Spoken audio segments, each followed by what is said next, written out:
Amantíssimo Deus, eterno Pai, em nome de Jesus, Pai, teu Filho, Pai querido, que vai trazer a tua palavra, Pai querido, Pai.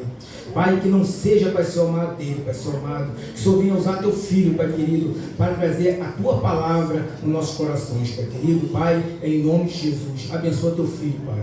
Amém. Amém. Amém. Quero saudar a igreja com a paz do Senhor. Amém. Pedir aos irmãos que abram a Bíblia no livro do profeta Ageu, capítulo número 2.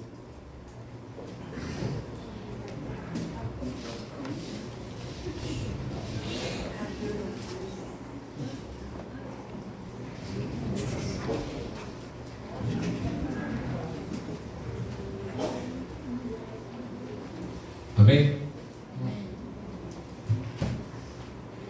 Eu vou ler do versículo 2 em diante. Diz assim: Fala agora a Zorobabel, filho de Sealtiel, príncipe de Judá, e Josué, filho de Josadac, sumo sacerdote, e ao resto do povo, dizendo: Quem há entre vós que, tendo ficado, viu esta casa na sua primeira glória, como vede agora? Não é nada, não é como nada aos vossos olhos, comparado com aquela. Ora, pois, esforça-te, Zorobabel, diz o Senhor, esforça-te, Josué, filho de Josadac, sumo sacerdote, e esforçai-vos todo o povo da terra, diz o Senhor, e trabalhai, porque eu sou convosco, diz o Senhor dos Exércitos, segundo a palavra que concertei convosco quando saíste do Egito, e meu espírito habitava no meio de vós. Não temais, porque assim diz o Senhor dos Exércitos: ainda mais uma vez, daqui a pouco, e farei tremer os céus, a terra e o mar e a terra seca. Farei tremer todas as nações, e virá o desejado de todas as nações, e encherei esta casa de glória, diz o Senhor dos Exércitos. Amém? Amém. Os irmãos podem se sentar. Amém. Que Deus abençoe a leitura da tua santa palavra nos nossos corações, né?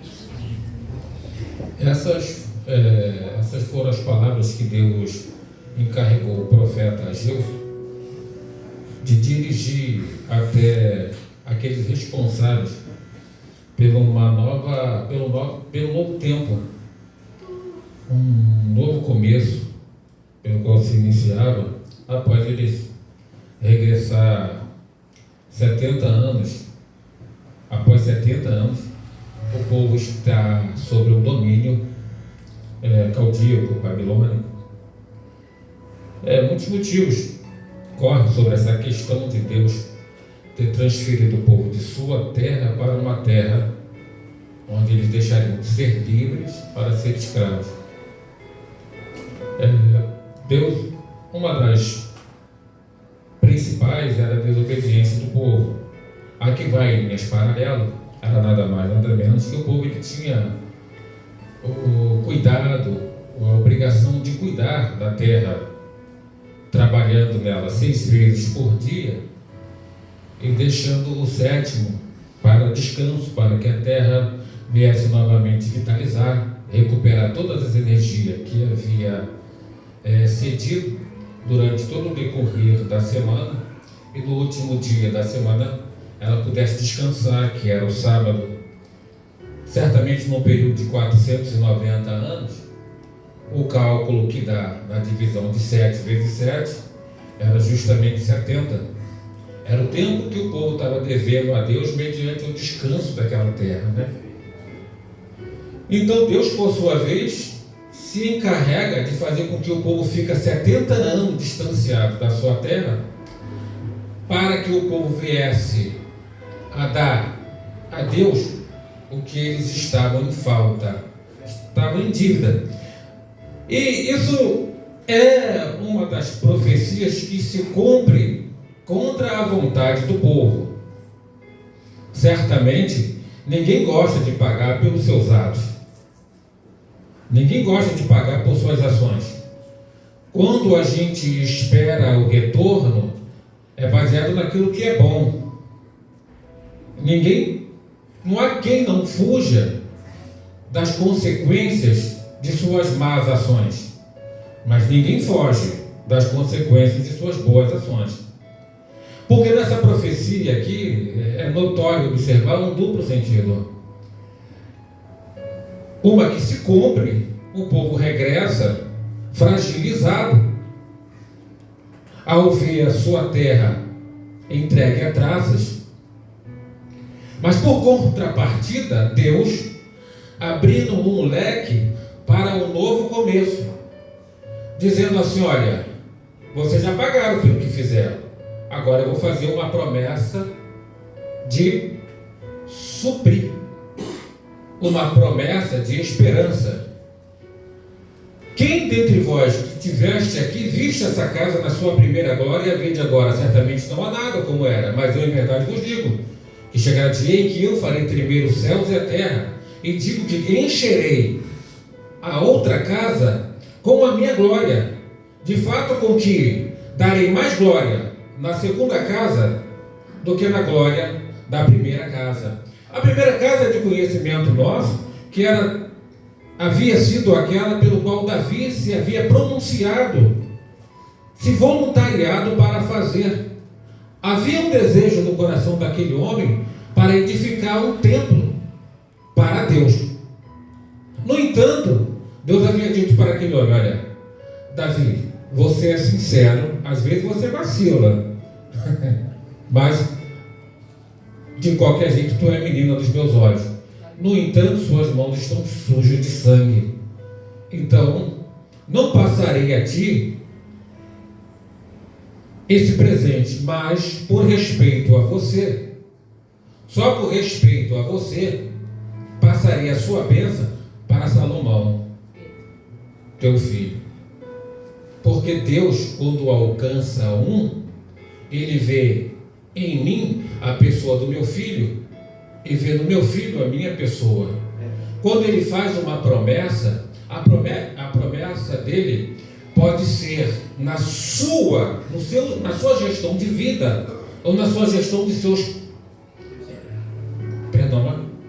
descendentes. Eu ia falar uma outra, mas não me veio, mas essa aí caiu como uma luva. Então, porque Deus promete, nós temos uma forma de ver as coisas se cumprirem baseado no tempo de vida que nós temos. Paulo fala que se esperarmos em Deus somente nessa vida, somos os mais miseráveis dos homens. Davi fala que o homem está designado em até os 70, o que passa é a canseira e enfado. E às vezes as pessoas falam: poxa, eu estou com 80 anos, estou com 90 anos. Na verdade, você já está vivendo em hora extra, porque era para tu chegar só até os 70, tu já está devendo. Mas ainda assim, você devendo ou não, Deus está te conservando, porque a tua semente é boa, não é má. Então não é o fato de você estar vivendo em hora extra que você cai em profunda depressão pelo fato de que, poxa, já está com... Não, tem pessoas que vai até mais dos 70 melhor do que quem está aos 30. Isso é relativo, né?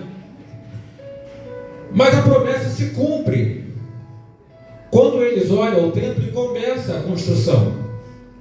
Por motivo de força maior, Herodes o Grande assume aquela construção. Mas é uma construção tão gigantesca que quando os discípulos chegam no alto de Jerusalém, olha para a construção e se maravilha ao dizer: mas é um espetáculo, é um templo que enche os olhos.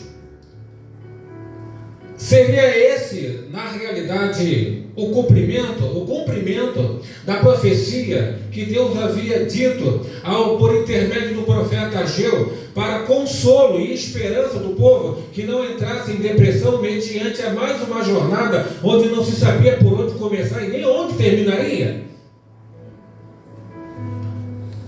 Eu confesso aos irmãos que em meio a uma busca desesperada para tentar melhorar o estado de vida, para tentar trocar o carro de 2022 para 2023, pedindo um testemunho numa determinada igreja, dizendo que Deus trocou o carro como se aquilo fosse tudo da sua vida, quando Salomão diz que a vida é como se fosse uma vaidade, e interpretando a palavra vaidade é um suspiro. O que é um suspiro? É na realidade quando você dá uma respirada um pouco maior, você sente que a sua alma escapuliu pelas suas mãos, o seu fôlego de vida evaporou e você caiu duro. E assim é a nossa vida. Nós, para estarmos vivos hoje, nos dias seguintes, nós poderemos estar mortos. Tanto é que isso é uma expressão de muitas pessoas que fazem no decorrer de sua caminhada e de suas conversas, mediante o espanto de estar conversando com alguém hoje e amanhã toma o conhecimento. Não pode. Eu conversei com ele ontem, sim, mas foi no passado. E hoje, no presente, ele não existe mais. A verdade é porque ele, na verdade, interrompeu o fluxo vital, aonde certamente está designado ao homem. Ninguém espera partir antes desses ciclos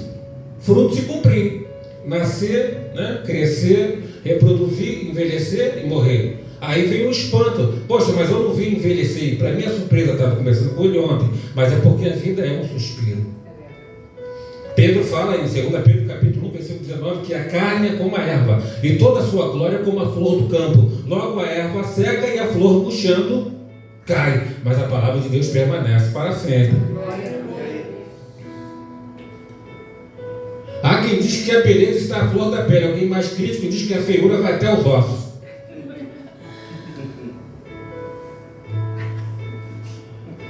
Então Jesus olha e diz assim: olha, na verdade eu vos digo que aqui não ficará pedra sobre pedra que não seja derribado.